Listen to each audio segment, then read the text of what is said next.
రాజమౌళి పేరిట ఉన్న 7 all time industry రికార్డులు ఇవే. ఆ రికార్డులు ఏంటో తెలుసా? First day collections, weekend collections, first week collections, 50 days centres, 100 days centres, 175 days centres మరియు టోటల్ వరల్డ్ వైడ్ షేర్. ఈ 7 రికార్డులు ఒక్క రాజమౌళి పేరిటే ఉండటం విశేషం. ఈ రికార్డులు ఏ సినిమాల ద్వారా సాధించాడో చూద్దాం పదండి. ఓన్లీ తెలుగు వర్షన్ కలెక్షన్స్ తీసుకున్నాం. మొదటిది first day collections Baahubali 2 cinema 43.34 కోట్లు. రెండవది వీకెండ్ కలెక్షన్స్ 120 కోట్లు, Baahubali 2 cinema Telugu version only. మూడవది ఫస్ట్ వీక్ కలెక్షన్స్ 160 కోట్లు పైచులకు, Baahubali 2 cinema Telugu version only. నాలుగవ record 50 days centres Yamadonga cinema 400 centres షిఫ్టులు కూడా కలిపి.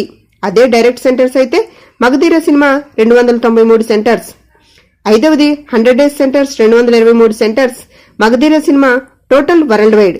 ఇంకా ఆరవ record 175 days centres 55 centres Simhadri cinema total worldwide. Last 7వ record total worldwide share 200 కోట్లు పైన, Baahubali 2 cinema Telugu version only. ఇవి రాజమౌళి పేరిట ఉన్న రేర్ రికార్డులు. రికార్డులు హీరోల పేరిట ఉంటాయని అందరూ అంటారు, కానీ ఇలాంటి రికార్డులన్నీ రాజమౌళి తన పేరిట లిఖించుకోవడం నిజంగా గ్రేట్ అనే చెప్పాలి. ఈ రికార్డులే చెబుతున్నాయి టాలీవుడ్ హీరోల కన్నా రాజమౌళినే అసలు సిసలు క్రౌడ్ పుల్లర్ అని.